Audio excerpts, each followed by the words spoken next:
새로운 시대 흐름에서는 전통 산업이 축소되고 새로운 산업이 생겨날 수밖에 없습니다. 글로벌 투자 시장에도 변화가 감지됩니다. KR, ROE, PBR에 기반한 펀더멘탈 중심의 전통적인 투자 지표에서 새로운 투자 지표인 ESG가 글로벌 트렌드가 되어가고 있습니다.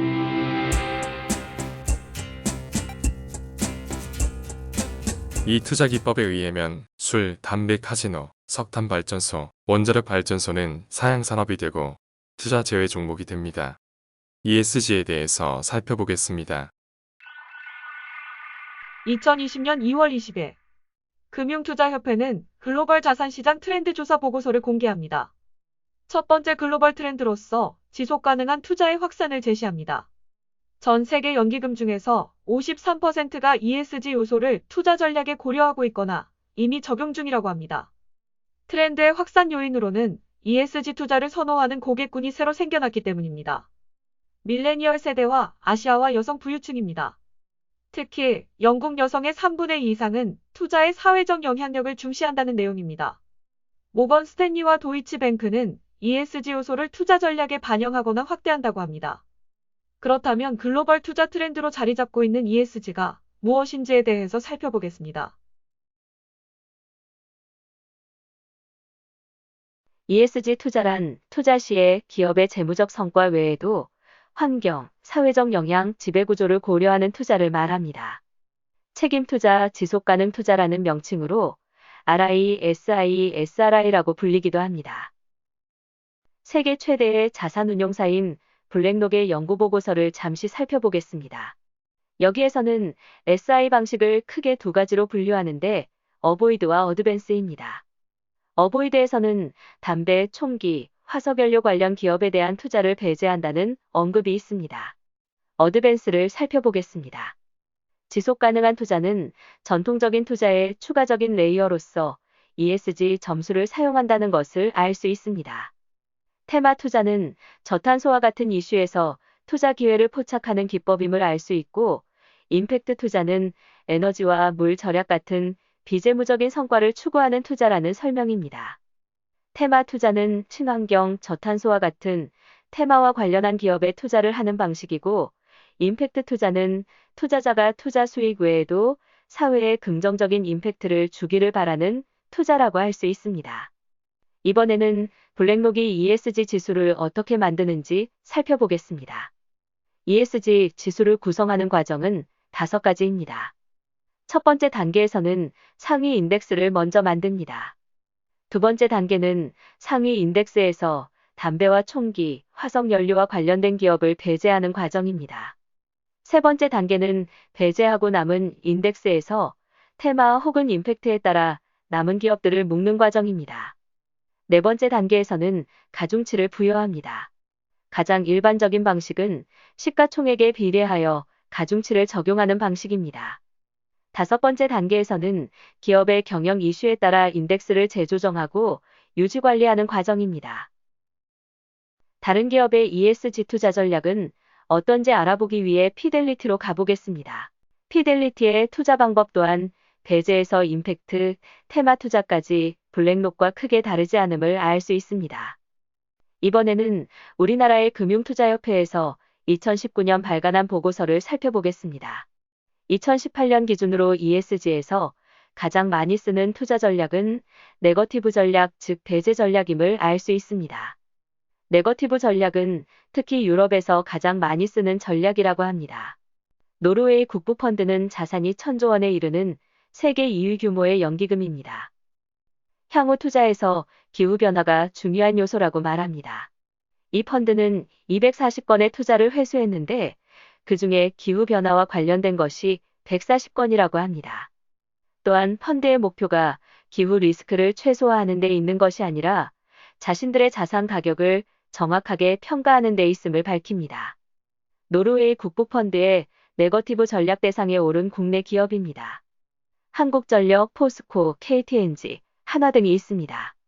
배제 기준을 보면 석탄, 환경피해, 담배 생산 등의 이유입니다. 해외 투자 자본이 유입되지 않으면 그 기업의 주가는 향후 오르지 않을 가능성이 높습니다. 국내 기업 중에서 네거티브 전략의 대상이 되는 술과 담배, 도박, 원자력, 화석연료 관련 기업들의 최근 3년간 주가 변화를 살펴보겠습니다. 술 관련주입니다. 모학과 보해양조, 국순당, 하이트진로의 주가 변화입니다. 하이트진로를 제외하고 술을 파는 기업들의 주가는 하락하고 있습니다. 물론 여기서 술 관련 기업의 주가는 ESG와 관련 없을 가능성도 높습니다. 주가는 기업의 재무 가치의 훼손 혹은 영업 능력의 차이에 따라 달라질 수 있기 때문입니다. 담배 관련주입니다. KTNG의 사업 보고서를 보면 크게 4개의 사업 영역이 있습니다. 부동산과 기타가 매출에서 차지하는 비중은 아주 낮습니다. 담배 매출이 인삼 매출의 2배가 되는데 담배 상품 중심의 회사라고 할 수 있습니다. KTNG의 주가는 하락하고 있습니다. 다음은 도박 관련주입니다. 강월랜드, 파라다이스, GKL의 주가입니다. 전체적으로 하락하는 경향을 보입니다. 강월랜드와 파라다이스, GKL의 주가 하락의 결정적 이유는 사드 보복으로 인한 한알령 때문입니다. 최근에는 한알령이 풀리고 유커의 귀환을 기대하며 주가 상승에 대한 기대 움직임이 있기도 합니다. 물론 ESG 요소가 도박 관련주의 주가 하락에 미친 영향력은 아주 미미할 수도 있습니다. 그럼에도 향후 성장성에 대해서는 깊은 고민이 필요한 지점입니다. 다음은 석탄 및 원자력 관련주입니다. 한국전력의 주가가 많이 하락한 것을 볼 수 있습니다. 재무제표를 보면 최근 2년간 엄청난 적자를 받고 2020년에는 추정치로 흑자 전환이 예상됩니다. 한국전력의 주가는 에너지 산업 정책이 바뀌면서 증가한 비용 발생과 관련이 높습니다. 낮은 전기료의 영향으로 수익성의 문제 또한 있습니다. 그리고 ESG 측면에서 한국전력은 탈원전과 저탄소 등의 테마 투자에서 글로벌 투자 기업들의 배제 대상이 될 수 있습니다. 한국전력의 주가는 친환경, 저탄소라는 글로벌 트렌드에 얼마나 잘 부합하는 사업을 하느냐, 수익성은 얼마나 잘 낼 수 있느냐에 따라 영향을 받을 것입니다. 두산중공업의 주가 변화입니다.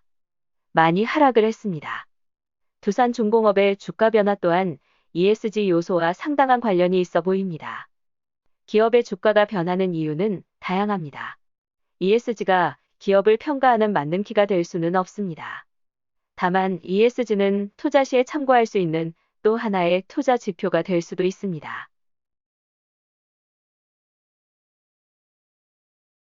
미국의 맥킨지에서 발간한 뉴스레터입니다. E는 환경기준, S는 소셜기준 지능 거버넌스입니다. 각 요소에서 무엇을 중요하게 생각하는지 살펴볼까요? 환경에서 중요시하는 요소는 에너지, 폐기물, 탄소 배출과 기후변화입니다. 사회에서 중요시하는 요소는 회사가 맺고 있는 관계, 평판, 노사관계, 다양성, 포용성 등입니다. 거버넌스에서는 효과적인 의사결정, 법률 준수, 외부 이해관계자의 이익을 충족시키기 등의 요소입니다. 이번에는 유럽에서 ESG에 대해서 어떻게 생각하는지 노르웨이로 가볼까요? 노르웨이 최대의 뮤추얼 펀드 중의 하나인 어든이 제시한 ESG 보고서입니다. 오딘의 최고 투자 책임자는 ESG를 프로세스에 통합할 책임이 있고 PRI에 대한 서명을 하였다라는 부분이 보입니다. PRI에 대해서 잠시 짚어보겠습니다. PRI는 SRI에 대한 6가지 원칙을 말합니다. 이 원칙은 UN의 주도하에 2006년 만들어진 원칙입니다. PRI 서명을 하게 되면 총 운용 자산 중에 일부를 ESG 기준에 따라서 투자해야 할 의무가 생기게 됩니다. 다음을 보시면 ESG를 각각 환경과 사회, 거버넌스에 대해서 구분하고 있습니다. 환경적 요소를 보면 대기 배출 프로그램, 탄소, 클린 테크놀로지에 대한 내용이 보입니다. 사회적 요소를 보면 다양성 프로그램, 인권, 직원의 이직률과 안전사고에 대한 내용이 있습니다. 거버넌스 요소를 보면 이 사회에서의 젠더 다양성이라는 항목이 보입니다. 맥킨지의 기사에도 이 사회에 어떻게 젠더 다양성을 가속화시킬까라는 내용이 나오는데 젠더 다양성이 사회적 구호가 아니라 이제는 투자자의 투자 지표로까지 변해감을 알 수 있습니다. 또 다른 요소로 이 사회 의장과 최고 경영자의 분리라는 요소가 눈에 띕니다. 소유와 경영의 분리는 여전히 우리나라의 기업 지배구조에서 중요한 이슈 중의 하나이기도 합니다.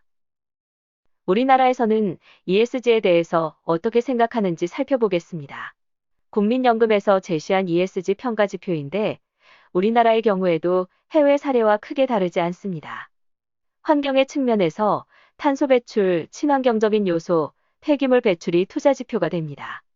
사회의 측면에서는 인권, 근속연수, 공정경쟁 저해 행위 등이 투자 지표가 됩니다. 거버넌스의 측면에서는 주주의 권리, 이사회의 활동, 배당 등의 요소가 투자 지표가 됩니다. 관계사 부실로 인한 위험성 수준이 높은 기업은 투자 배제 대상이 될 수 있습니다. ESG 지표를 활용한 투자 수익률에 대한 부분은 논란이 많습니다.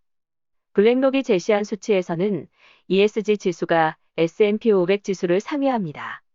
피델리티는 크게 세 가지 이유로 ESG를 고려한 투자가 더 높은 수익률을 달성한다고 합니다. 첫 번째, ESG 기준을 채택한 기업의 재무 성과가 개선된다. 따라서 기업의 주가가 오를 수 있습니다. 두 번째, ESG 등급이 좋은 기업들은 경쟁사 대비 더 우수한 수익을 제공해준다. 즉, 같은 산업에 있는 기업을 선택할 때 ESG 등급이 좋은 기업을 선택하면 수익률이 더 높을 수 있습니다. 세 번째, 이머징 마켓에서 ESG와 기업성과의 상관관계가 더 크다. MSCI가 제시한 분류에서 우리나라는 중국, 대만과 함께 이머징 마켓에 속합니다. 피델리티의 언급대로라면 ESG 지표를 우리나라 기업 투자 시 적용하면 더 높은 수익을 얻을 수 있습니다. 하지만 ESG에 대한 반대 주장도 많습니다. 펀드 운용 수수료가 너무 비싸다. ESG는 투자 대상 폭을 줄이기 때문에 수익률에서 오히려 손해를 보게 만든다는 것입니다. 또 다른 문제는 ESG에 대한 정확한 개념이 정립되어 있지 않다는 것입니다. 테슬라에 대해서 MSCI는 만점을 줬지만 FTSE는 빵점을 주기도 했습니다. 지표를 만드는 회사마다 ESG 기준이 다르고 ESG 점수가 다른 것입니다. 동일 기업이라도 MSCI와 피델리티, FTSE가 각각 다른 결론을 내리기 때문에 투자자는 혼란스러울 수밖에 없습니다. 우리나라의 연기금의 경우에도 ESG에 관한 모순이 존재합니다. 2018년 기준 연기금에서 ESG 관련 운용자산은 총 운용자산 대비 아주 일부입니다. 술, 도박, 담배 관련주는 일반적으로 ESG 투자 전략상 가장 먼저 배제 대상이 되어야 합니다. 그런데 연기금은 KTNG, 강홀랜드, GKL, 무학 등의 배제 대상 기업에 대한 상당한 지분을 가지고 있거나 최대 주주이기도 합니다. ESG에 대한 논란은 여전히 진행 중입니다. 개념 정립이 확실하게 된 것도 아닙니다. 그럼에도 ESG가 글로벌 투자 트렌드로서 자리를 잡아가는 것 또한 사실입니다. 기업을 평가할 때 재무적 지표를 보는 것 외에 ESG라는 새로운 카드가 하나 더 있다면 투자 시에 좀 더 높은 수익률을 얻는 데 도움이 되지 않을까 합니다.